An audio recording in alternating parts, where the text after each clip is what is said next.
भूकंपाच्या धक्क्यामुळे होणाऱ्या परिणामांचा अभ्यास करण्यासाठी अत्याधुनिक स्वरूपाची यंत्रणा राज्यातील प्रमुख धरणांमध्ये कार्यान्वित करण्यात येणार आहे।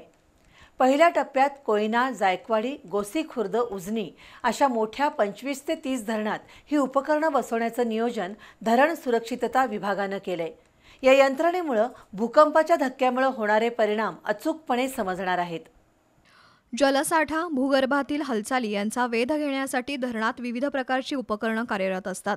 मध्यंतरी धरण सुरक्षितता विभागानं प्रमुख धरणांमध्ये भूकंप मापनासाठी यंत्रणा उभारण्याची तयारी केली होती। मात्र धरण सुरक्षितता कायदा लागू झाल्यामुळे धरणांच्या आरोग्याकडे लक्ष देण्याला धरण सुरक्षितता विभागानं प्राधान्य दिलं। त्यामुळे भूकंप मापनाऐवजी भूकंपाच्या धक्क्यांमुळे धरणावर होणाऱ्या परिणामांच्या अभ्यासाकडे लक्ष केंद्रित करण्यात आलंय। त्या अनुषंगानं भूकंपाच्या धक्क्यांचा धरणावर होणाऱ्या परिणामांचं विश्लेषण करण्यासाठी स्ट्रॉंग मोशन एक्सेलेरोग्राफ ही यंत्रणा बसवण्याचा निर्णय घेण्यात आलाय। या उपकरणामुळे भविष्यातील धरणांच्या रचनेत सावधानता बाळगायला मदत होईल। त्यासाठी याबाबतचा प्रस्ताव शासनाकडे पाठवलाय। प्रत्येक धरणात तळाशी, मध्यभागी आणि वरील भागात या प्रकारे प्रत्येकी 3 उपकरणं बसवली जातील।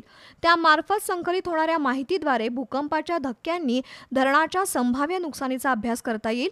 पहिल्या टप्प्यात राज्यातील कोयना, उजनी, जायकवाडी, गोसीखुर्द, भंडारदरा, गिरणा, हातनूरसह 25 ते 30 प्रमुख धरणांवर ही उपकरणं बसवली जाणार आहेत।